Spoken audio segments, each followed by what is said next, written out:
We are coming up on the release of one of the bigger games of early 2022, and that is Dying Light 2, a game that is hotly anticipated and is really kicking off the wave of big game releases coming in February. There's a ton of games dropping in February, but in this video, I want to mainly highlight Dying Light 2, and I want to take a look at some of the information you should know about the game before you spend your $60 on the title.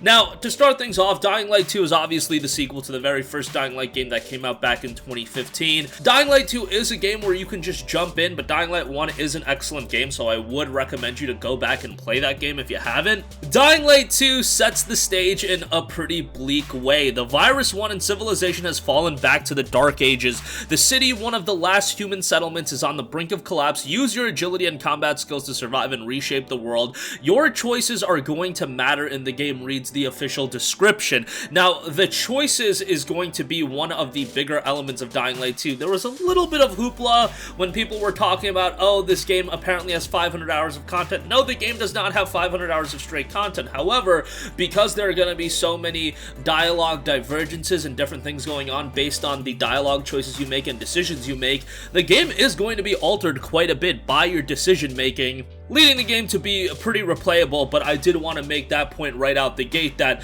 the choice-driven style of Dying Light 2 is going to have a big impact on the game. Continuing in the About section notes, over 20 years ago in Haran, we fought the virus and lost. Now we're losing again. The city, one of the last large human settlements, is torn by conflict. Civilization has fallen back into the Dark Ages, and yet we still have hope. You, the player, are a wanderer with the power to change the fate of the city, but your exceptional abilities come at a price. Haunted by memories you cannot decipher, you set out to learn the truth and find yourself in a combat zone. Hone your skills as to defeat your enemies and make allies. You'll need both fists and wits. Unravel the dark secrets behind the wielders of power. Choose sides and decide your destiny. But wherever your actions take you, that's one thing you can't forget: stay human. Obviously, that is going to be one of the main themes of the game, that idea of retaining your humanity. However, there is a lot to take in from this game from a gameplay standpoint as well. The narrative is going to be a big element of the game, but they are expanding quite a bit from a gameplay standpoint and presentation from the initial Dying Light. Now, Dying Light was already a game that looked pretty good, it played pretty well, and it had a relatively sizable open world. When you compare it to more recent open worlds, not the biggest thing in the world, but still sizable if nothing else. In this one, expect another vast open world. Participate in the life of a city engulfed in a new dark era. Discover different paths and hidden passages as you explore its multiple levels and locations. Now, particularly if you want to know about the leap that the open world is taking, it was noted that Dying Light 2's open world is going to be double the size of the first game. And again, while I wouldn't say the first game had this gigantic open world, it was still a pretty sizable open world, and when you take the size of that open world and you double it up, that's a pretty significant increase in terms of how big this game is. According to game designer Timon Smektala, he noted, quote, "You take the slums, you take the old town, you combine them, and you double the number." Now, if you compare this open world to some other titles, the open world still might not be that sizable. However, it is also worth noting that Dying Light 2's open world can only be explored by foot, so it's not like you're increasing traversal that quickly. You have an open world here that's going to be filled with a lot of details. Now, the game itself and the open world, do expect it to be more of a livelier open world. That does seem like what they're going to be going for, and there does seem to be quite a bit of detail put in every edge of the game, so we'll see how that ultimately translates in the final product. But right now, what we're initially seeing does look pretty compelling. Now, also, combat in Dying Light 1 was pretty decent. However, it does look like they are taking quite a bit of a leap forward with this one. It notes creative and brutal combat. Take advantage of your parkour skills to tip the scales of even the most brutal encounter. Clever thinking, traps, and creative weapons will be your best friend.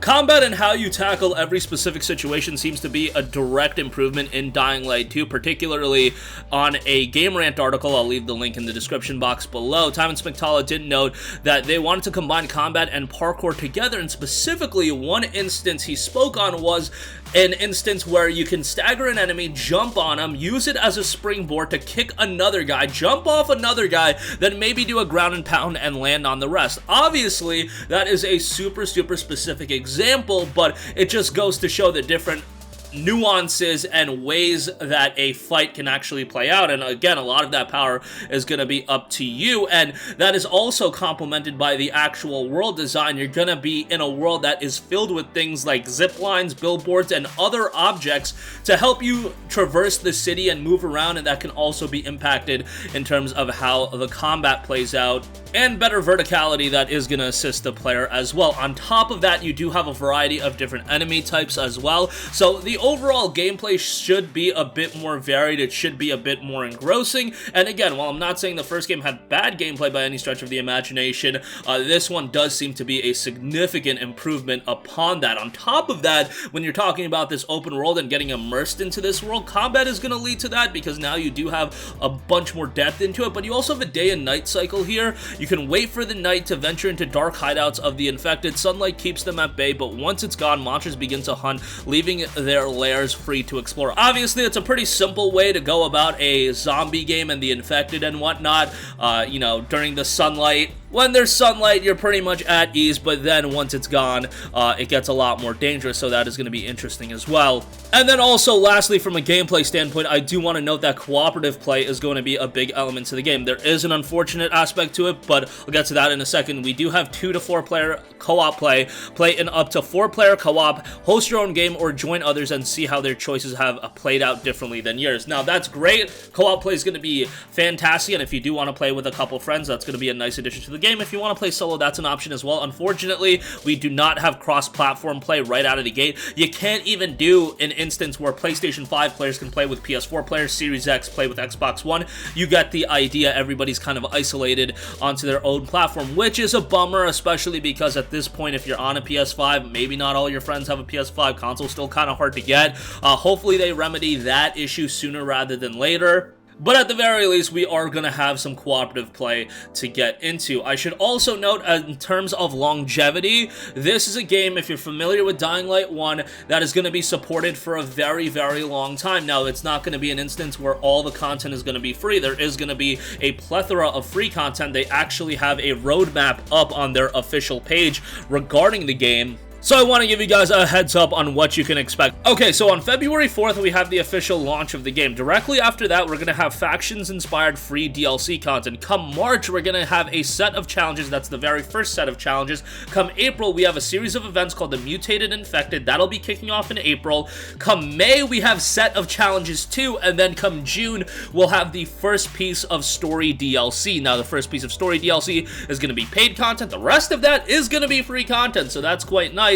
They also do note the future after that, 5+ years of support. The second story DLC is going to be coming, and on top of that, you're going to have new weapons, new enemies, new stories, new events, new free and paid DLCs, and much more on top of that. Again, this shouldn't come as a surprise to those of you that played Dying Light 1 and stayed in tune to the development and progress of that game, as that game got constantly updated. You can make the argument, hey, should I just wait for a complete edition? Dying Light 1 did get the following enhanced edition and ultimately the Platinum edition, but you're talking about waiting 4 or 5 years, at the very least like 3 years for that following enhanced edition. I believe that came out in 2017 or 2018, so you know, that's kind of the reality of games. The longer you wait, the more dividends it's going to pay, but this is a game that if you buy it day one, you are going to continue to get free content updates for a long time, and on top of that, you will have the option to get paid DLC content if you do want that. The first story DLC is coming in June, and they already have content planned after that. I am always not the biggest fan of, you know, having a paid DLC roadmap laid out so far in advance, you know, but in this case, they're giving away so much additional content as free updates as well. They're being upfront with you what to expect, and again, if you did play Dying Light 1, you kind of know what to expect in terms of a roadmap of content updates, and Techland has been super supportive of Dying Light as a whole. And with Dying Light 2, it does look like you're going to get quite a bit of support as well, so that'll be nice to see. I do also want to note there are a variety of editions, so while the title does say before you spend $60, that is just the standard edition.